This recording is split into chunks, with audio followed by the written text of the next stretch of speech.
Welcome to our tutorial on the __init__ method in Python.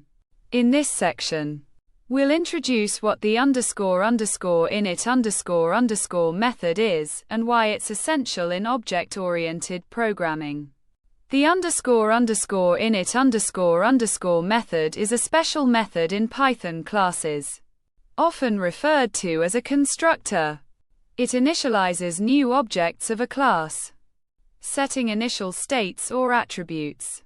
In this section, we'll explore how to use the __init__ method with parameters.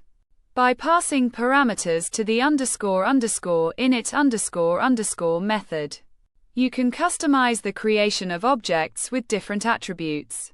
This flexibility allows each instance of a class to have unique characteristics. Now, let's take a look at how to use default parameter values in the __init__ method. By providing default values, you can make some parameters optional during object creation. This technique is helpful when you want to provide a standard setup while allowing customization.